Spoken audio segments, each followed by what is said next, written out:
Hello കൂട്ടുകാരെ, എല്ലാവർക്കും നമസ്കാരം. ഇന്ന് ഞാൻ വന്നിട്ടുള്ളത് പെർഫ്യൂമിനെ കുറിച്ചിട്ടുള്ള മറ്റൊരു അറിവുമായിട്ടാണ്. എല്ലാവരെയും എൻ്റെ ചാനലിലേക്ക് സ്വാഗതം ചെയ്യുന്നു. പെർഫ്യൂമിനെ കുറിച്ചിട്ടുള്ള നല്ല നല്ല അറിവുകളാണ് എൻ്റെ വീഡിയോയിൽ ഞാൻ ഉൾപ്പെടുത്തിയിട്ടുള്ളത്. സ്വന്തമായി പെർഫ്യൂം ഉണ്ടാക്കാൻ ആഗ്രഹിക്കുന്നവർക്കും എൻ്റെ വീഡിയോസുകൾ ഉപകാരപ്രദമാകുമെന്ന് ഞാൻ വിശ്വസിക്കുന്നു. അത്തരത്തിലുള്ള ട്യൂട്ടോറിയലുകൾ ഞാൻ ഈ ചാനലിലൂടെ അപ്ലോഡ് ചെയ്യുന്നതാണ്. നിങ്ങളോട് എനിക്ക് പറയാനുള്ളത്, വീഡിയോ സ്കിപ്പ് ചെയ്യാതെ കാണാൻ ശ്രമിക്കണം. എന്നാൽ മാത്രമേ പെർഫ്യൂമിനെ കുറിച്ചുള്ള അറിവുകൾ നിങ്ങൾക്ക് സ്വന്തമാക്കാൻ സാധിക്കും. എൻ്റെ വീഡിയോസുകൾ കാണുന്നതോടുകൂടി പെർഫ്യൂമിനെ കുറിച്ചുള്ള മുഴുവൻ സംശയങ്ങളും നിങ്ങളിൽ നിന്നും മാറിക്കിട്ടും. പരമാവധി സപ്പോർട്ട് ചെയ്യണം. പെർഫ്യൂമിനെ കുറിച്ചിട്ടുള്ള നല്ല നല്ല അറിവുകളാണ് ഞാൻ എൻ്റെ ചാനലിൽ ഉൾപ്പെടുത്തിയിട്ടുള്ളത്. ഇന്ന് ഞാൻ തിരഞ്ഞെടുത്തിട്ടുള്ള വിഷയം എന്താണ് പെർഫ്യൂം, പെർഫ്യൂമിനെ കുറിച്ച്, അല്ലെങ്കിൽ എങ്ങനെയാണ് പെർഫ്യൂം ഉണ്ടാക്കുന്നത്, എന്താണ് പെർഫ്യൂമിൻ്റെ ഘടകങ്ങൾ എന്നതിനൊക്കെ ആസ്പദമാക്കിയിട്ടുള്ള ഒരു വീഡിയോസാണ് ഞാൻ ഇന്ന് നിങ്ങളുടെ മുമ്പിൽ എത്തിക്കുന്നത്. ചുരുക്കി പറഞ്ഞാൽ, പെർഫ്യൂം നമ്മളെപ്പോലെ നമ്മളിലുള്ള ചുറ്റുമുള്ളവരെയും സന്തോഷിപ്പിക്കുന്നു. അതാണ് പെർഫ്യൂമിൻ്റെ സുപ്രധാന ഒരു ഘടകം. ഒരുപാട് മിശ്രിതങ്ങളുടെ സംഗമമാണ് perfume. Alcohol, fragrance oil, blender, modifier, അതുപോലെ വാട്ടർ, ഇങ്ങനെ പലതരത്തിലുള്ള കെമിക്കൽസുകളും ഫ്രാഗ്രൻസ് ഓയിലുകളൊക്കെ കൂടിച്ചേരുമ്പോൾ ഉണ്ടാകുന്നതാണ് പെർഫ്യൂം. വളരെ വലിയ പ്രയത്നത്തിനൊടുവിലാണ് നല്ലൊരു പെർഫ്യൂമിന്റെ സ്മെല്ല് കണ്ടെത്താൻ സാധിക്കുന്നത്.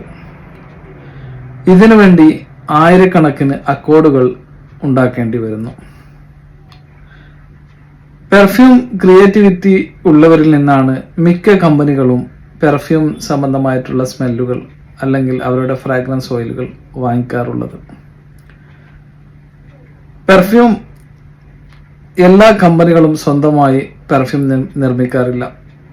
മറ്റുള്ളവരിൽ, അതായത് പെർഫ്യൂം ക്രിയേറ്റിവിറ്റി ഉള്ളവരിൽ നിന്നും, പെർഫ്യൂം സ്വന്തമായി ഉണ്ടാക്കുന്ന വ്യക്തികളിൽ നിന്നും പണം കൊടുത്ത് ഒരു സ്മെല്ല് വാങ്ങിക്കലാണ് മിക്ക കമ്പനികളും ചെയ്യാറുള്ളത്. നമ്മുടെ രാജ്യത്ത് പെർഫ്യൂമിനെ കുറിച്ച് പഠിപ്പിക്കുന്ന കോളേജുകൾ അല്ലെങ്കിൽ യൂണിവേഴ്സിറ്റികൾ അല്ലെങ്കിൽ അതുപോലെയുള്ള മേഖലകൾ വളരെ ചുരുക്കമാണ്. യൂണിവേഴ്സിറ്റി മേഖലയിൽ 2-3 യൂണിവേഴ്സിറ്റികളാണ് ഇന്ത്യയിൽ നിലനിൽക്കുന്നത്. അതും കെമിസ്ട്രിയുടെ ഭാഗമായിട്ട് പഠിപ്പിക്കുന്ന 1-2 കോളേജുകളാണ്. പിന്നെ പെർഫ്യൂമിനെ സംബന്ധിച്ച് പഠിപ്പിക്കുന്ന ഒരു കോളേജും ഉണ്ട്. പിന്നെ എൻ്റെ അറിവിൽ വളരെ വിരളമാണ് ഈ പെർഫ്യൂം സംബന്ധമായി പഠിപ്പിക്കുന്ന യൂണിവേഴ്സിറ്റികൾ. കൂടുതലായും നിങ്ങളോട് പറയാനുള്ളത്, പെർഫ്യൂമിൽ ഉപയോഗിക്കുന്ന ഓരോ കെമിക്കലുകളും മറ്റു കെമിക്കലുമായി കൂടിച്ചേരുന്നതിന് കേവലം 200 മണിക്കൂർ മുതൽ 800-900 മണിക്കൂർ വരെ ഡാർക്ക് റൂമിൽ സൂക്ഷിക്കേണ്ടതുണ്ട്. എന്നാൽ മാത്രമേ കെമിക്കലുകൾ ശരിക്കും മെച്ചൂറായി അതിൻ്റെ യഥാർത്ഥ സ്മെല്ല് പുറത്തു കൊണ്ടുവരികയുള്ളൂ. പഴയ കാലങ്ങളിൽ എസൻഷ്യൽ ഓയിലുകളാണ് കൂടുതലും ഉപയോഗിച്ചിരുന്നത്. ഇന്ന് എസൻഷ്യൽ ഓയിലിൻ്റെ ലഭ്യത കുറഞ്ഞു വരികയാണ്. അതുകൊണ്ട് പെർഫ്യൂം ദാതാക്കൾ എസൻഷ്യൽ ഓയിലിന് പകരമായി സിന്തറ്റിക് ഓയിലുകളിൽ, ലാബുകളിൽ നിന്ന് സിന്തറ്റിക് ഓയിലുകൾ കൃത്രിമമായി ഉണ്ടാക്കുകയുണ്ടായി. കുറച്ച് വർഷങ്ങൾക്ക് മുമ്പ് തന്നെ സിന്തറ്റിക് ഓയിൽ നമ്മുടെ മാർക്കറ്റുകളിൽ ലഭിച്ചു തുടങ്ങി. ഇതിന്റെ പിന്നിൽ ഏറ്റവും കൂടുതൽ പ്രവർത്തിച്ചത് ഫ്രഞ്ചുകാരാണ്. പെർഫ്യൂമിന്റെ ലോകത്ത് ഫ്രഞ്ചുകാരുടെ സ്ഥാനം വളരെ വലുതാണ്. മിക്ക പെർഫ്യൂം മേഖലകളിലും ഫ്രഞ്ച് അക്കോർഡുകൾ ഇല്ലാത്ത, ഫ്രഞ്ച് പെർഫ്യൂമുകൾ ഇല്ലാത്ത പെർഫ്യൂമുകൾ വളരെ കുറവാണ്. എല്ലാ കമ്പനികളും ഫ്രഞ്ച് അക്കോർഡുകളെയാണ് കൂടുതൽ ആശ്രയിക്കാറുള്ളത്. ഫ്രഞ്ച് ആൾക്കാരാണ് ഈ പെർഫ്യൂം മേഖലയിൽ, പെർഫ്യൂം ക്രിയേറ്റിവിറ്റിയിൽ കൂടുതലായും കാണപ്പെടാറുള്ളത്. സിന്തറ്റിക് ഓയിലിന്റെ വക്താക്കൾ അവരും ഈ ഫ്രഞ്ചുകാരിൽ ഉൾപ്പെട്ടവരാണ് കൂടുതലും. പല എസൻഷ്യൽ ഓയിലുകളും ഗവൺമെന്റ് പ്രകൃതിദത്തമായി എടുക്കുന്നതിൽ നിന്നും നിയന്ത്രണം ഏർപ്പെടുത്തിയിട്ടുണ്ട്. അതിന് പകരമായി ലാബുകളിൽ നിന്നും നിർമ്മിച്ച ഒരു പിടി സിന്തറ്റിക് ഓയിലുകളാണ്, കെമിക്കലുകളാണ് ഇന്ന് പെർഫ്യൂം മേഖലയിൽ ഉപയോഗിച്ചു വരുന്നത്. പെർഫ്യൂമുകളിൽ എസൻഷ്യൽ ഓയിൽ എത്ര കൂടുതൽ ഉപയോഗിക്കുന്നുണ്ടോ അത്രയും പെർഫ്യൂമിന്റെ വില കൂടാൻ സാധ്യതയുണ്ട് എന്നല്ല, വില കൂടുതലാണ്.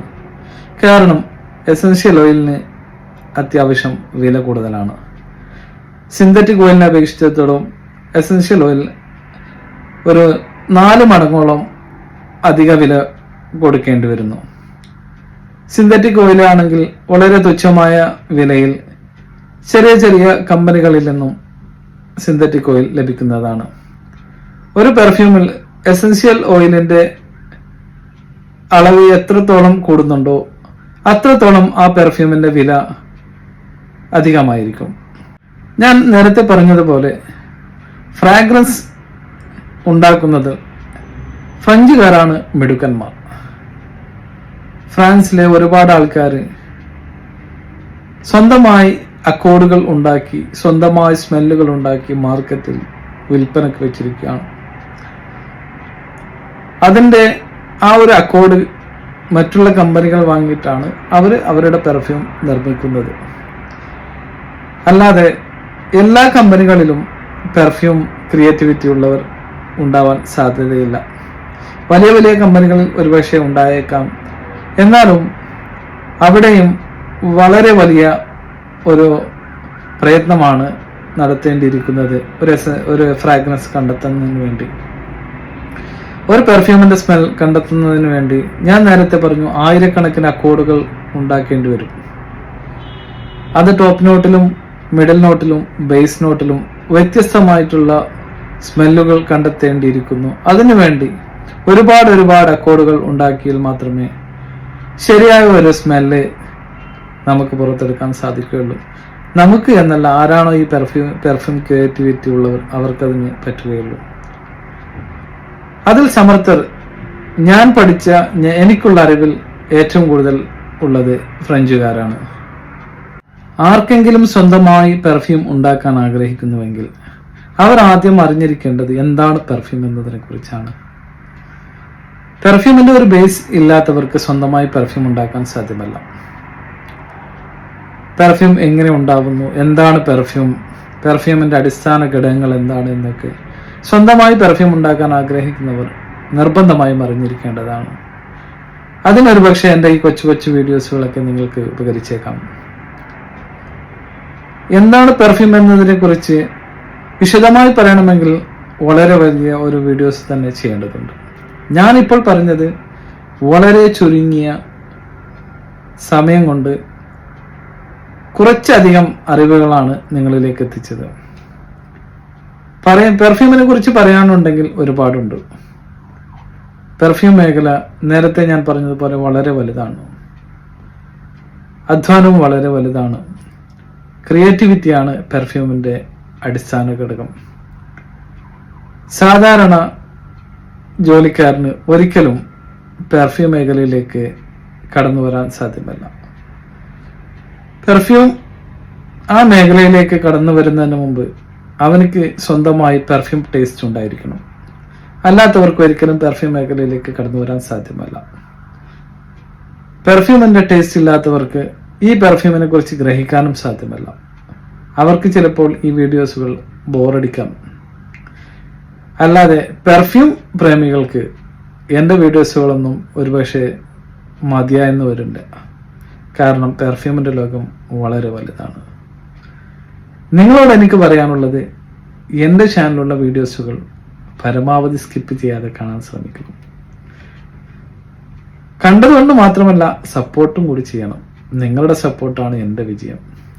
എനിക്കറിയാവുന്ന മുഴുവൻ അറിവുകളും ഓരോ വീഡിയോസുകളിൽ ഞാൻ നിങ്ങളിലേക്ക് എത്തിക്കുന്നതാണ്. പരമാവധി എന്നെ സപ്പോർട്ട് ചെയ്യാൻ ശ്രമിക്കണം. ഇനിയും നല്ല നല്ല അറിവുകളുമായി ഞാൻ നിങ്ങളുടെ മുന്നിൽ വരുന്നതാണ്. പെർഫ്യൂം അതൊരു സുന്ദര ഘടകമാണ്.